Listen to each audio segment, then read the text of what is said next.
A super cool day yesterday I'm going to share with you. I'll look to tonight and the three things or more that we want to look at. Vegas has set the win total over-unders plus, it's not quite shot clock-esque, but a run through a ton of NBA news. It's all coming up on tip-off. Bum, bum, bum, bum, bum, bum, bum. I'm really scared Joe Biden's going to show up and interrupt me at some point in this. Bum, bum, bum, bum, bum, bum, bum. But then I'll just tell him the Giants won. Bum, bum, bum, bum, bum, bum. And I don't care about what he's telling me. Bum, bum, bum. Hey, Joe, stop. Bum, bum. If I ever interrupted somebody that much at the dinner table, my mom would have kicked my ass. All right, anyway. No political comment on what side I thought. Let's be honest, he interrupted a ton. That was his approach. Which means, by the way, that the next debate will be a total mess. Because everybody takes everything one too many steps in everything in life. But we're not talking about that. How are you? Funky day for me. This is the first day in which I said, you don't care about this. Why am I telling you this? Because it's just what's on my mind. I just said goodbye to the kids, and I don't see them again until Thursday, and this is truly, I have the greatest gig. Yesterday was one of the most fun days. It was really cool day, but these are the ones where it's just the gut punch, just the kids and they're crying. You know, my little one cries still. I don't think my son cares, but my little one cries still. So anyway, it's just, I'm not complaining. I get nervous. Like, I'll mention things and people always take it as a complaint. Look at my face if you're on YouTube. I'm not complaining, but I'm human. You're human too. When the kids are upset, it sucks. So, it was funny. I'll just share this with you. I just sent an email out to my daughter's teacher, which was basically just saying, hey, heads up, this is the first long trip of the year. And halfway through the email, I realized, and this is actually a problem for me, not her. Like, I'm probably sending this to you because I'm the one bothered, so I'm assuming she's bothered. Yes, the Giants visor is on today. That was awesome. Buster Posey. Grand Slam. It was pretty funny. I was at the arena yesterday. They were doing the TV production. The TV crew works. Travis and Joe Kruger and that crew work incredibly hard, and so much of the stuff that you watch on TV that I wouldn't expect that you ever consider. Like, how'd they get that done? What'd they do? It's just incredible stuff. And the amount of work into their graphics packages and the behind-the-scenes stuff to just make the show rip. They just do. Those guys are as good as there is in the NBA. In fact, Travis, who's the producer and director, actually, anytime the Jazz are done, he's doing national gigs everywhere. It's a real gift for you guys to have him in town doing this stuff, and a gift for the organization to have him as well. So they were doing their pieces, and the Jumbotron was doing a lot of their stuff, and those pre-produced. And I decided this year that for radio, we do all those features. Last year was Hometown Heroes and things like that. I thought I'd try to bang them all out before the season, so I'm not bothering the players as much. This was kind of a day designated to it. They're fresher. And so just so you know, December is going to be a month where we focus on teachers or mentors that found the spark in the players. January, we're doing the month of moms. We're looking at all these guys and let them tell us about their moms.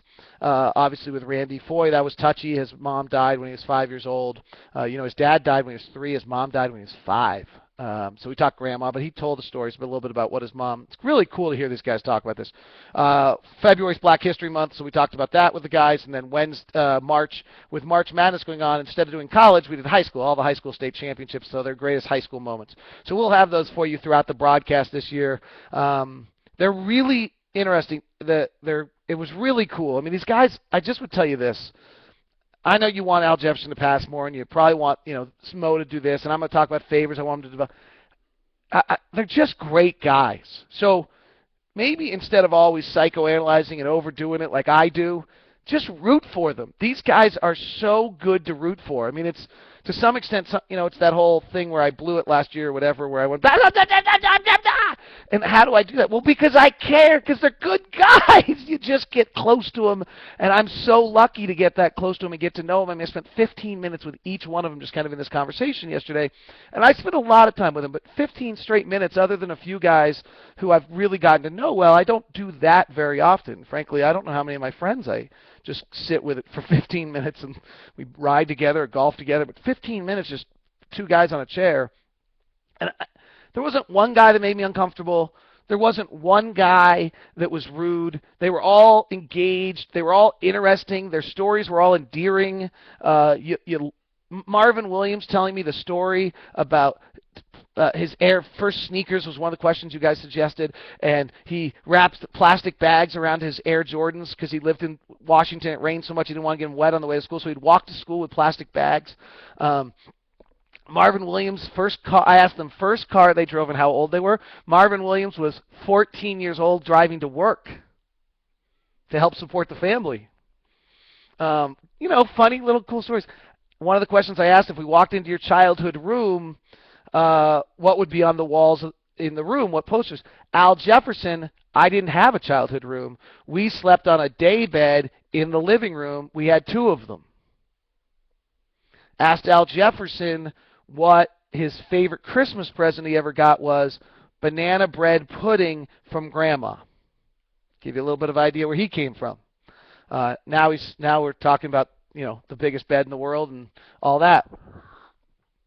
But I think that you really, I don't know. The plan is for these to be fun little features throughout the NBA broadcast season for you to get to know these guys. I also did 12 quick questions with each of them, the final question being, if you could bring back Stockton or Malone in their prime, who would you want to play with? And so we ran through each one of them. And those were probably going to be November, and then I told you the other months, and so that would take us into April, and then we just kind of deal. I'm going to talk to some people. I think they're so good, and it would be good for that we may release them as the season starts. I may release them starting kind of every day for the first stretch of October when the season gets going and people get engaged. The only problem is that I did not do them as though they were interviews. We were just talking.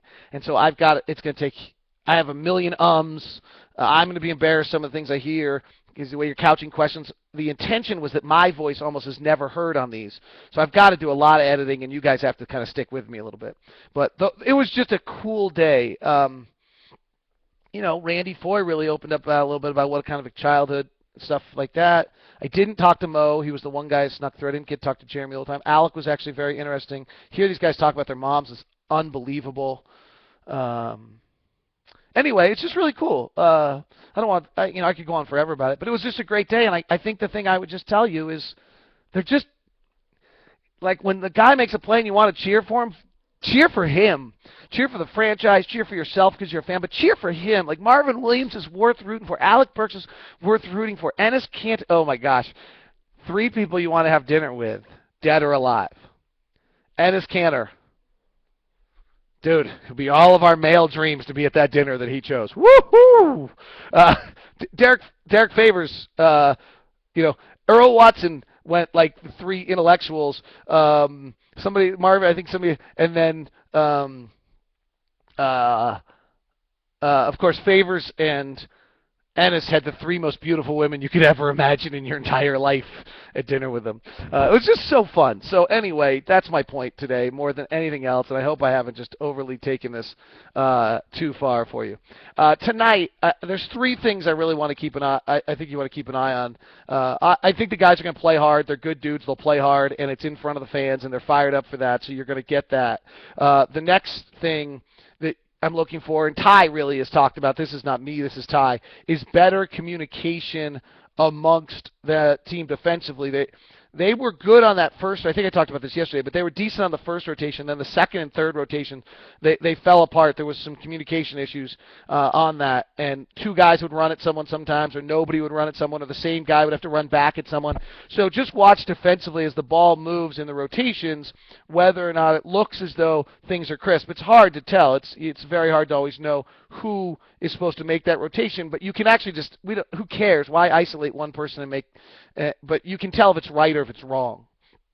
And I think, if 2 guys are running at someone, it's wrong. If no one's running, it's wrong. If Hayward is out on the guy, one shooter, and then has to run to the next guy, and he's the same guy to both shooters, then that's wrong. So that's probably what's more important. I'd like to see Marvin Williams is likely to start on Kevin Durant today. I think that's a really interesting matchup. Marvin is bringing us a defensive length and athleticism we haven't had at that position. And then Durant is 6'10", so he might be one of the few guys that's long enough to handle him. Karolinko is obviously the other. We were fortunate enough to have that. So keep an eye on that matchup. I haven't looked up to see what's happened in their careers. I'm sure Durant has buried him because, frankly, Durant buries everybody. But I think it's still at least the one thing we have not been able to do in just so long with our wing players is make somebody work. And I'm not sure that Marvin's going to be a larger part of this offense. I mean, Tom Ziller did a very interesting tweet today about how Durant, and then he tweeted back at me how Durant and Westbrook, the percentage of possessions that they used last year, that they used. I think I'd have to check it, but they used over 50% of the team's possessions last year, which is really the way you want it to be, that your two best players are using all of the team's possessions, and that's what's most impressive. And then if you go, and this is why they're almost unbeatable, those guys are so efficient, they use all the possessions, and Harden's even more efficient, so it makes it even better. And Harden's not playing tonight, by the way. Wade and LeBron use 52% of their team's possessions, and that's the way it should be if you've got two players. We don't have that. We have this kind of hodgepodge, equal-based ball movement, try to use the best, hopeful ball movement, try to get the best look for each guy. And frankly, if Mo Williams, Marvin Williams, Gordon Hayward, Paul Millsap, and Al Jefferson on the floor, I'm not sure who I want to have use that possession. There's not one guy that's dramatically more efficient than anybody else. Marvin's as efficient, if not more, than anyone else. So when you look at that, we're going to be moving the ball, and so someone like Marvin's not our number one option, but we don't have a number one option. So hopefully the point of this is going to be able to force someone like Durant to have to play a little defensively, which he really didn't do to Durant in their 8 other matchups. They've played each other 8 times. Durant is shooting 44% in those 8 matchups, 26 points per game. Last year, Durant 9 of 23 in their last matchup. In the previous one, he was 10 of 18. In the previous one to that, he was 9 of 18. The previous one to that, he was 7 of 18. The previous one to that, he was 10 of 19. And before that, 9 of 21. I mean, I'd say that he's making him work. Durant's one of the most efficient players in the league. And if you look, just here's the key number, field goal attempts to points. In the 8 matchups, Durant has definitely been he's had some big days because the overall is 26 points to 19 to 20, 27 points to 20 field goal attempts, the way I'd look at it. So if you look, he's at 21 to 18 in one, 17 points to 21 attempts. That's a win. And it is. I bet you anytime he goes under 1-1, they lose. He goes 21 field goal attempts to 20 points. They lose. He gets off on this night where he has 28 points and 19 field goal attempts. 29 points and 18 field goal attempts. So he got him in 2008 and 10. He got Marvin twice, and then he buried Marvin again, 9 of 18 for 33 points. So he started getting to the line. He got to the line 15 times, 14. And then in the next matchup, he went 10 of 18 for 29 points. And in their last matchup, he shot 9 of 23, but he went to the line 17 times. So worth watching tonight in that matchup. This is pretty eye-opening. I didn't know it. You're watching me do Show Prep Live, which is really exciting for tip-off, is in the last 4 games, I'll tweet this out later too, 29 plus 5, 34 plus 17, 51. 51 free throw attempts by Kevin Durant in the last 4 games he's played Marvin Williams. And that's something I noticed in researching Marvin. He does put these guys on the line a high amount. So we'll keep an eye on that. The third one is, I think I might be the only one. I didn't think Mo ran the team great, but that's hard to do in your first game with a new team. So I'd like to see Mo run the team a little bit better than he did, and I'd like to see Favors play better. Favors missed in his first pick and roll, didn't seem engaged in the first half, had a great move in the second half, but I'd like to see Derek play a little better. I'm sure Derek would like to play. And by the way, there's another guy. You guys don't know him that well. He and I sat down for that long one-on-one last year. But boy, is he a good dude. I mean, I really like him. He's just a really, really good, nice kid. I'll try to get these out at some point so you can hear him and not have to wait throughout the whole season for all the features. We're 14 minutes in. We'll do more on this, but Vegas over-under win totals came out, or at least I just found them. They have the Jazz as 8th in the West with a 42.5 as the over-under. I think I'd feel pretty good taking the over on that, but I'd have to do some math on what's going on because the Oklahoma City's at 60. Lakers are at 59. The Spurs are at 54.5. I think that's really low. And the reason I think that's so low is they won 50 games in 66 last year. I just don't see them fading off that bad. Clippers are at 49.5. I'm just going to go on the record now. I don't love the Clippers. If there's one team in the West that I think is fragile, it's the Clippers. Lamar's supposedly in terrible shape. Blake, I don't buy that he's improved his jumper. He was 2 of 6 yesterday from outside 10 feet. DeAndre Jordan was 1 of 10 from the free throw line in China yesterday. I just think they've got some weaknesses. I don't love the additions of Matt Barnes and Grant Hill and Jamal Crawford and Lamar Odom. I like Grant Hill, but he's 40. And Chris Paul is so awesome that they win. Chris Paul is so awesome that they win. He was the second best player in the NBA, no offense to Kevin Durant. But with Vinny Del Negro on a contract year, Chris Paul has been known to be can get a little moody and upset. If things go a little wrong, and remember, they were pretty fragile at times last year. They were terrible, remember. They had stretches where we thought Vinny was about to get fired. I'm not sure I buy the total makeup of that team. Maybe Mo Williams and Randy Foye were a problem for all I know. I mean, I don't have any idea. I just think that one's a deck of cards that could fall a little bit. Memphis is at 48.5. I thought Mark Spears on the podcast made an interesting comment about Memphis. They just can't buy into their mental strength. If you didn't catch it, Mark Spears' podcast launched yesterday. It was very good. Yahoo writer. Mavericks are at 44.5. And then the Jazz at 42.5 with Minnesota at 40.5. Brandon Roy, by the way, no soreness after a big day out there yesterday. Over in, and we'll talk about that more. Warriors, just for our purposes, if they're right, the Warriors come in at the 10th pick of the draft, so we would get it. 35.5 for the Warriors, Portland at 35, Suns at 33.5, Rockets at 30.5, and Sacramento at 29.5. Jimmer Fredette, supposedly more aggressive, bunch of nice articles, makes you wonder if they're trying to trade him a little bit. It's one of the Twitter guys was on it, said, are they trying to sell him? They're pumping him up, saying he's more aggressive, he's playing better defensively. Isaiah Thomas had a bunch of nice quotes about him. I'm just going to hope it's true. Good news there for Jimmer. Over on the other side, the Heat are at 60. And Indiana is 9 below them as the second best team. Boston at 50.5. Bulls at 47.5. 76ers at 47. I love this. The Knicks are 7 at 45.5. And 6, and Brooklyn is 7. For all the moves and the expectations to be 6th and 7th seeds in the West, Atlanta comes in at 8, and they don't really see any race. They have the Bucks 7 back after that. Atlanta's an interesting one. People still think Atlanta's going to be all right, despite losing Marvin and losing Joe Johnson. It's the tip of the hat. Al Horford's that good. Josh Smith. They might be actually better than people realize. All right, few notes from around the NBA. Anthony Davis has just 4 fouls in 2 games. Boy, I tell you what, there's another one. I don't have the Hornets down here. They're low. I would go over on the Hornets. I think Anthony Davis is going to be a game changer in a lot of ways. Martell Webster picked up by Washington, free agent, playing well. May win their starting shooting guard. I've got a bunch more thoughts on the contract stuff, but I don't have time today because we're at 18 minutes between Harden and Lawson and just all these different guys in the situation. Michael Beasley in Phoenix, they're saying they expect him to score 20 points a game if you're a fantasy player. Think about that. He'll probably be inefficient. Bradley Beal had a nice outing, 15 points, 5 rebounds, 5 assists yesterday for Washington.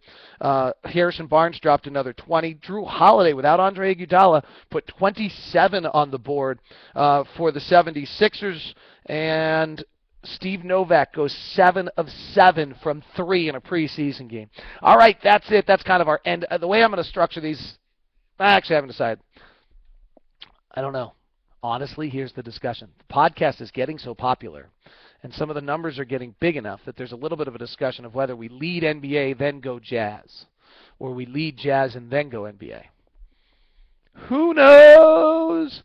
Giants win it! Buster Posey Grand Slam! Woohoo! Utes UCLA, I don't have a breakdown for you. I'm immersed in the NBA. I'll be totally honest. I'm not going to try to pretend. And let's hope BYU can upset Oregon State this weekend. The script is there. It's a young quarterback against a pretty good defense, though the only thing is Oregon State's defense is very, very good. But and I know BYU Cougars fans hate this, but Oregon State, this is a letdown game. Non-conference, middle of the year, while you're making a run at it off a quarterback getting hurt. BYU really should win this football game. All right, see you. By the way, Utah just want them to compete. I'm worried.